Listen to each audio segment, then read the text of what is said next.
सबको नमस्कार।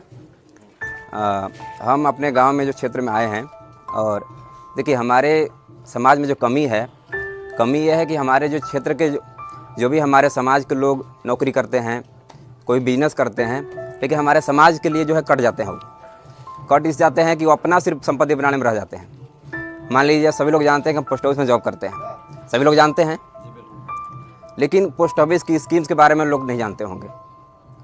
हमारे घर में हम स्टार्ट करेंगे बच्ची से, तो हम अपनी बातों को आगे रखते हैं कि दिक्कत यहाँ इसलिए होती है कि हमारे पास सेविंग्स नहीं है।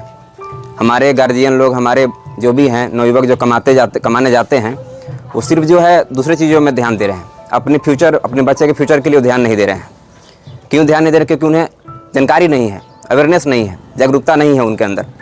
तो हम मान लीजिए पोस्ट ऑफिस में जॉब कर रहे हैं, तो जो भी पोस्ट ऑफिस की स्कीम है, हमारा पहला कदम ये उठा रहे हैं कि कम से कम हम शुरुआत करें कि जहाँ मान लीजिए हम हैं, जो चीज़ की हमें जानकारी है, जो चीज़ की आपको जानकारी है, वो आप लोगों के बीच में शेयर करें, समाज के बीच में रखें। हमको जानकारी हम अपने समाज के बीच में रखेंगे ताकि समाज की उन्नति होगी। हम कब तक इस देश में, आज हमारा देश जो है 79 साल लगभग आज़ाद हुए हो गया, लेकिन आज भी हम लोग आज़ाद नहीं हैं, मानसिक रूप से गुलाम हैं। गुलाम इस तरह हैं कि कभी नेता की गुलामी करते हैं, कोई चमचागिरी की गुलामी करते हैं हम लोग, लेकिन हमारा उसमें कोई फ़ायदा नहीं हो रहा है। बाकी सब नेता लोग का फ़ायदा हो रहा है, उनका लड़का, उनका भतीजी, उनका बेटा बेटी जो है एक से एक जगह पहुंच रहे हैं, लेकिन हमारा समाज वहीं के वहीं है। क्यों है? इसका जिम्मेदार सिर्फ और सिर्फ हम हैं, हम जनता हैं। जनता के अंदर जागरूकता नहीं है।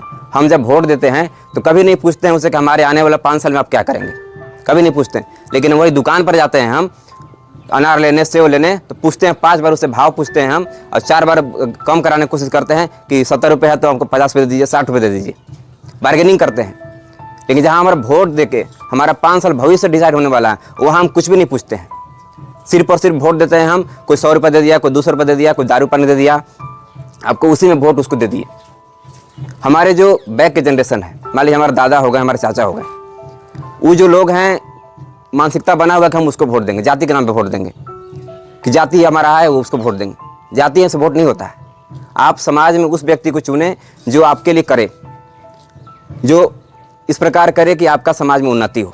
जैसे हमारी मूलभूत समस्याएं हमारा गांव में क्या है? शिक्षा है, रोजगार है, सड़क है, स्वास्थ्य है। ये 4 चीज़ मूलभूत समस्याएं होती है, जो कि चारों में से जो है बद से बदतर होती जा रही है हमारे समाज में। इसका रीज़न और इसका जिम्मेदार सिर्फ और सिर्फ हम हैं। जब तक हम अपनी आवाज़ नहीं उठाएंगे तब तक इस देश का, अभी समाज का भला नहीं हो सकता है। तो हम अपने आप से प्रण लेंगे कि जो भी है अपना आवाज़ को उठाएं और उसको जो है लोगों तक पहुंचाएं। आज जो भी देश में जो लोग हैं, सब लोग जानते हैं, खान सर, जो सब लोग जानते हैं, खान सर को जो पढ़ाते हैं, उनको हम लोग कैसे जानते हैं? क्या उनके घर तो हम नहीं गए हैं, वो हमारे घर तो नहीं आए हैं। क्यों जानते हैं? वीडियो के माध्यम से जानते हैं, सोशल मीडिया के माध्यम से जानते हैं। सोशल मीडिया व्हाट्सएप हो गया, इंस्टाग्राम हो गया, फेसबुक हो गया, यूट्यूब हो गया।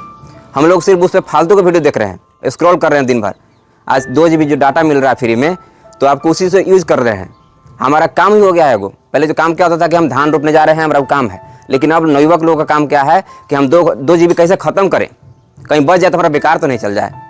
और कुछ नहीं कर रहे, गेम खेल रहे हैं, आलतू फालतू बातें कर रहे हैं जहाँ तहाँ, जो कि उससे कुछ होना जाना उनका नहीं है। जब हम सोचते हैं कि हमारा अभी उम्र खेलने कूदने का है, कि 20 साल हो जाएंगे, 25 साल हो जाएंगे, तब हम जिम्मेदारी निभाएंगे अपना, या मान लीजिए शादी ब्याह हो जाएगा तभी हम जिम्मेदारी निभाएंगे, अपने बच्चे के प्रति सोचेंगे, अपने घर के प्रति सोचेंगे। ये सब नहीं सोचते हैं। लेकिन आप जैसे ही मैच्योर हो रहे हैं, आप जैसे ही आप पढ़ लिख कर कुछ बन रहे हैं, कुछ करने की कोशिश कर रहे हैं, तो आप अपना स्टार्टअप करें, अपना कुछ न कुछ घर में योगदान दें, घर के लोगों के बारे में बताएं। तो हम बात करेंगे सुकन्या समृद्धि योजना के बारे में, कि सुकन्या समृद्धि योजना जो है, आपको हम सरल भाषा में समझाएंगे। सभी लोग जानते होंगे या नहीं भी जानते होंगे कि सुकन्या समृद्धि योजना जो है हमारा देश में सेंट्रल गवर्नमेंट का स्कीम है। यानी उसे स्टेट से, ब्लॉक से, फलान ढिकान से कोई लेना देना नहीं है, हमारे सेंट्रल गवर्नमेंट है। यानी आपको जो भी इसकी स्कीम है, आपको सेंट्रल गवर्नमेंट से इसका पास होता है। इसमें क्राइटेरिया को हम लोग समझते हैं, 0 से लेकर 10 साल के बच्चे के लिए है। जो मान लीजिए आज जन्म ले ली और उसका जन्म प्रमाण पत्र बन गया, आधार कार्ड बन गया, तो खाता खुलवाने के लिए योग्य हो गया, वो खाता उसका खुल जाएगा। जैसे एक हिंदी में कहावत है कि जो सुकन्या समृद्धि योजना जो होता है, उस सोने अंडा देने वाली मुर्गी होती है, समझ जाइए। उसमें यदि हम पैसा डालें तो सोने का अंडा जो होता है उस प्रकार समझे उसी को।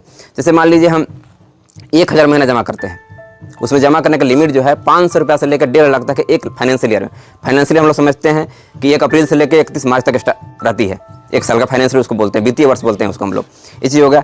तो मान लीजिए हम एग्जाम्पल समझते हैं कि कोई भी जिनके घर बेटी है, बच्ची है, वो आपको 8,000 10,000 महीना कमा रहे हो, लेकिन वो जो व्यक्ति हैं 1,000 रुपये मान लीजिए मंथली जमा करना है उनको, 1,000 रुपये जमा करना है आपको, 30 रुपये लगभग मान लीजिए 30 रुपये आपको दिन का आया, आप उसमें बचाइए और उसको जमा करें, खाता खुलवाइए। खाता आपको मात्र 250 रुपये का खाता खुलेगा। और खाता खुलवाने के लिए आपको आधार कार्ड देना है, पैन कार्ड देना है गार्जियन का, 2 फोटो लगेगा, और सुकन्या समृद्धि में बच्ची की जो है उसका जन्म प्रमाण पत्र चाहिए और आधार कार्ड चाहिए। जन्म प्रमाण पत्र आपको बहुत बिल्कुल मुफ्त बनती है, जो कि ब्लॉक से बना सकते हैं। आपका जो भी पंचायत सचिव है, मुखिया के द्वारा मिलकर उसको बनवाएं। इसमें कोई परेशानी हो रहा है बेधड़क से आप हमको फ़ोन कर सकते हैं, हमारे व्हाट्सएप पे, फेसबुक पे, इंस्टा पे, कहीं भी मैसेज करें, उसका आपको हम बता देंगे प्रोसीजर क्या है, से कैसे बनता है। से फिर आधार कार्ड भी आपको फ्री ऑफ कॉस्ट बनता है, आधार कार्ड बनवाएं। यदि आधार कार्ड बनवाने में समस्याएं हो रही है कि भाई हम जपला जाएंगे, यहाँ जाएंगे, वहाँ जाएंगे, हमारे पास साधन नहीं है उस प्रकार का, गाँव में ही कैंप लगेगी। अब गाँव में कैंप लगाने का सुविधा है, योजना है हमारे देश में, लेकिन हम लोग जानकारी नहीं है, जानकारी का अभाव में हमारे लोगों को लाभ नहीं मिल पा रहा है। तो मान लीजिए 1,000 महीना कोई व्यक्ति जमा करता है और उसकी बच्ची 1 साल की है, 15 साल इसमें जमा करना, 6 साल छोड़ना है, 21 साल हो गया। तो हमारे समाज में लगभग जो निर्धारित शादी का उम्र है 20 से 21 साल है, उतने साल में शादी करते हैं। और देखिए ये भी स्कीम ऐसा है कि आपको उस टाइम ही पैसा दे रहा है आपको, समझिए। तो 1,000 महीना जमा करते हैं हम, तो साल में 12,000 महीना जमा किए, 12,000 जमा होगा मेरा। अब 15 साल में 1,80,000 रुपये जमा होगा आपका पैसा। और वही पैसा आपको 15 साल जमा करना है, और 15 साल जमा करने के बाद 6 साल छोड़ना भी है आपको, यानी 21वां साल आपको पूरे 5,80,000 रुपये पैसा मिलेगा आपको, यानी लगभग 3 गुना पैसा मिल रहा है आपको। जो व्यक्ति सक्षम है 2,000 जमा कर रहे हैं तो उसको दुगना हो जाएगा उधर पैसा, जो 3,000 है उधर 3 गुना पैसा हो जाएगा आपको। इस प्रकार इसको समझे हम। इसमें चक्रवृद्धि ब्याज मिलती है, कंपाउंड इंटरेस्ट हम लोग जानते होंगे कि ब्याज पे ब्याज मिलती है, हर महीना ब्याज कैलकुलेट होती है इस पर। मान लीजिए 1,000 जमा किए, अब 8% ब्याज है, तो अगला महीने 1,008 रुपये ब्याज हो गया हमारा। अब जो अगला महीना जो पैसा जमा करेंगे, हमारे 1,000 रुपये ब्याज नहीं जुड़ेगा, हमारे 1,008 रुपये ब्याज जुड़ेगा हमको। ये सब इसमें फायदा है आपको। तो आपको पैसा जो है बल्क में 3 गुना पैसा देती जाती है, ये चीज़ होगा।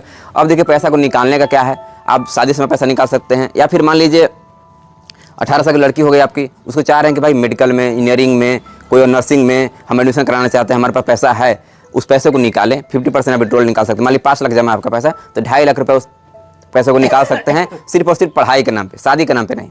शादी के नाम पे आपको पैसा सिर्फ मिलेगा, 21वां साल आपको पैसा मिलेगा, समझ गए, ये चीज़ है। और देखिए हम 1-2 लोगों से पूछेंगे कि आपके घर में क्या है, क्या स्थिति है, उसी को समझेंगे। चलिए आप बताइए कि आपके घर में बच्चे कितने हैं? 3 बच्चे हैं, जिनमें लड़का लड़की कितने हैं? 1 लड़का 2 लड़कियां हैं। लड़की क्या साल की है?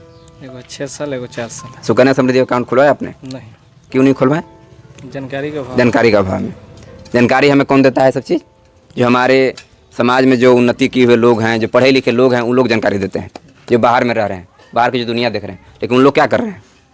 उन लोग आते हैं गाँव में, अपना पैसा का धौस दिखाते हैं, चले जाते हैं, और हमें नीचा दिखाते हैं कि ये तो कुछ कर ही नहीं रहा है।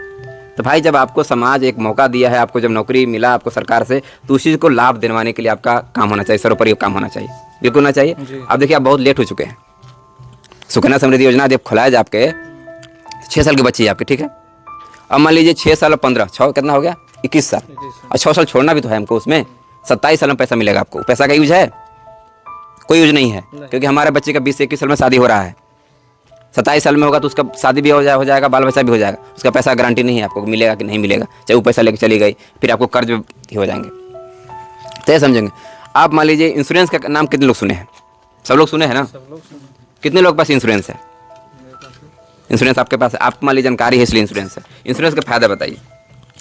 इंश्योरेंस का फ़ायदा है कि हम कहीं सफ़र में जा भी रहे हैं यातायात में, तो हो सकता है एक्सीडेंट किए जी, उसका पैसा मिलता है, ठीक है। इंश्योरेंस में देखिए 2 तरह का होता है, एक टर्म इंश्योरेंस होता है, एक लाइफ इंश्योरेंस होता है। टर्म इंश्योरेंस में है कि मान लीजिए 50 लाख का इंश्योरेंस हम बीमा ले लिए और 1 करोड़ का बीमा ले लिए, तो हमारी मृत्यु पे जो है वो पैसा मिल जाएगा आपको। लेकिन एक लाइफ इंश्योरेंस होती है जिन्हें हम एक पोस्ट ऑफिस में, पोस्ट ऑफिस हमारा देश के आज़ादी से 1854 से जो है हमारा पोस्ट ऑफिस चल रहा है। पोस्ट ऑफिस भर ट्रस्टेड जो है, आपको बैंक का और पोस्ट ऑफिस कंपेयर किया जाए तो सबसे ट्रस्टेड आपका है पोस्ट ऑफिस, क्योंकि सेंट्रल गवर्नमेंट का है। इसमें कोई भी राज्य सरकार का इसमें कोई हस्तक्षेप नहीं है। जो भी स्कीम पास होगा आपको राज्य सरकार सेंट्रल गवर्नमेंट से होगा आपको, ये चीज़ है। तो इंश्योरेंस को समझे हम लोग। इंश्योरेंस में पोस्ट ऑफिस में जो है इंश्योरेंस भी है, जिन्हें हम RPLI यानी रूरल पोस्टल लाइफ इंश्योरेंस बोलते हैं, ग्रामीण डाक जीवन बीमा। ग्रामीण डाक जीवन बीमा जो है सिर्फ ग्रामीणों लोग के लिए है, अब ये हम लोग को पता ही नहीं है। उसमें एक और PLI है, पोस्टल लाइफ इंश्योरेंस। जैसे हम लोग जॉब कर रहे हैं, जो कोई डॉक्टर हैं, कोई लॉयर हैं, कोई मान लीजिए इंजीनियर है, कोई मान लीजिए सर्विस में है, कोई BSF में है, आर्मी में है, उन लोगों के लिए PLI है, पोस्टल लाइफ इंश्योरेंस। लेकिन जो जॉब नहीं कर रहे हैं, जो प्राइवेट जॉब कर रहे हैं, PLI और किसके लिए है? जो ग्रेजुएट हो चुके हैं नवयुवक, उनके लिए PLI की सुविधा दी जा रही है, आपको समझ आई। लेकिन हम जैसे जो मान लीजिए समाज के लोग हैं, गांव घर के लोग हैं, तो RPLI खुलवा सकते हैं, रूरल पोस्टल लाइफ इंश्योरेंस, जिन्हें हम ग्रामीण डाक जीवन बीमा बोलते हैं। ये आपको सम एश्योर्ड जो होता है कि हमारा बीमा कितना का है, तो स्टार्टिंग होता है 10,000 रुपये से, 10,000 से स्टार्टिंग होता है, मैक्सिमम 10 लाख तक जाता है। इसमें क्या फ़ायदा क्या है आपको कि आप जमा भी करेंगे, आपका सेविंग भी हो गया और आपका इंश्योरेंस भी हो गया। मान लीजिए हमारे गाँव घर के लोग, मैक्सिमम लोग 90-80% लोग जो है बाहर में वर्क कर रहे हैं। जब उनका मृत्यु हो जाती है, भगवान न करे कि भाई उनका ऐसा कुछ हो, हादसा हो, लेकिन जब उनकी मृत्यु हो जाती है तो उनको कंपनी से पैसा लेने के लिए एड़ी चोटी लगाना पड़ता है, पैसा नहीं मिलता है। हमारे गांव में आज ही कल रोड एक्सीडेंट हुआ, उनको मुआवजा मिला, पैसा मिला कुछ? आप लोग जानकारी है तो बताइए। अभी तक नहीं मिला है। क्यों नहीं मिला है? क्योंकि हमारे गाँव घर के लोग जो हैं, जो पढ़े लिखे लोग जो हैं, उसको आवाज़ नहीं उठा रहे हैं। चाहे उसके घर शिक्षित नहीं है, उसको जानकारी नहीं है, वही बीमा कराया रहता, मान लीजिए RPLI कराया रहता है 10 लाख का, तो तुरंत 1 हफ्ता के अंदर उसको पोस्ट ऑफिस से इंश्योरेंस मिल जाता। इसमें कोई जांच पड़ताल की जरूरत नहीं। एक ऑफिसर आते, मृत्यु प्रमाण पत्र दिखाते कि हाँ भाई एक्सीडेंट में मर गया, उसको 10 लाख उसके नॉमिनी को मिल जाता पैसा, उसको इतना लाभ मिल जाता।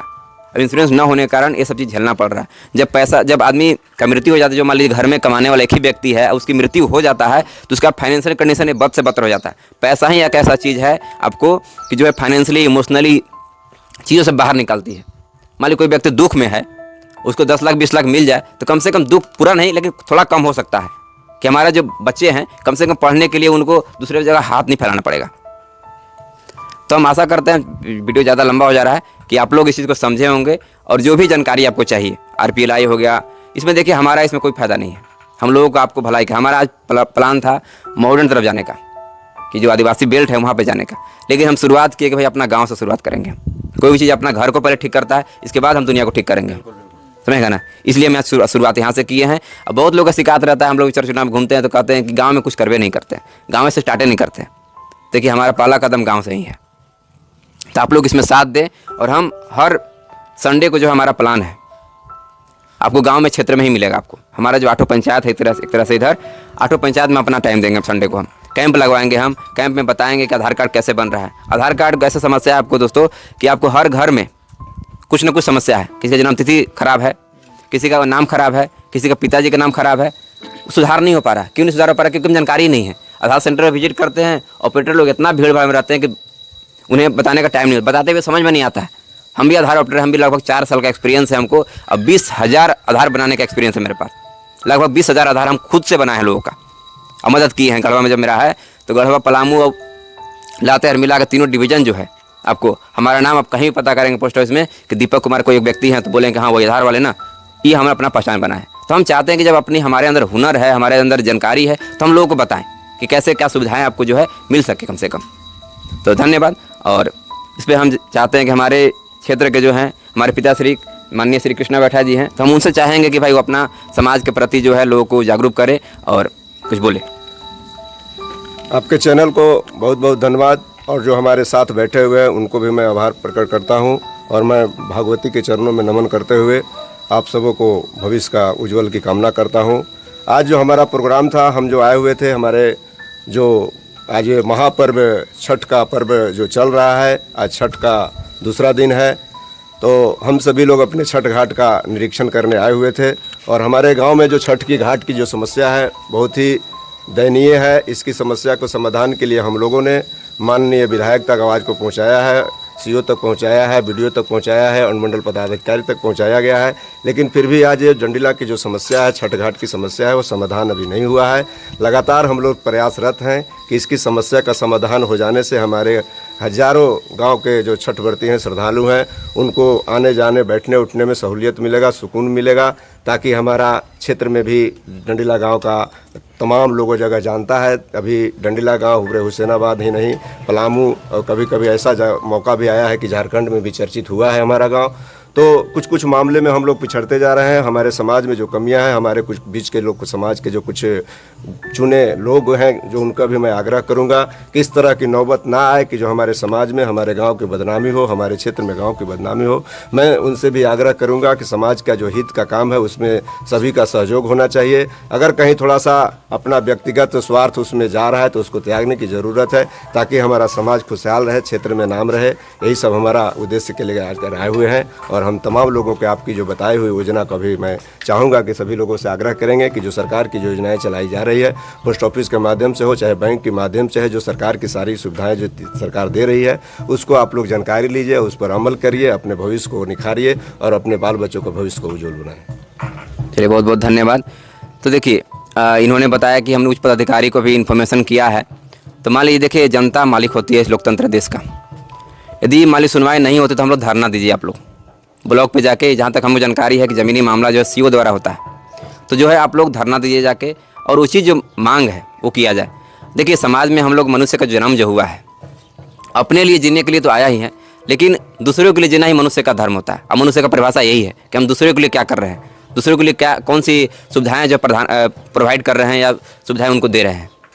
इस चीज़ को समझे। कोई व्यक्तिगत लाभ की वजह से और उसे सार्वजनिक नुकसान हो रहा है तो इसमें हम लोग को सोचने और समझने की ज़रूरत है। इसकी मांग बिल्कुल होनी चाहिए। और जो भी है, मान लीजिए उनका भी अलग पक्ष है, आप लोग का भी अलग पक्ष है, तो इसमें राय विचार आप लोग करके अपना इस चीज़ को निपटारा किया जाए। धन्यवाद, थैंक यू।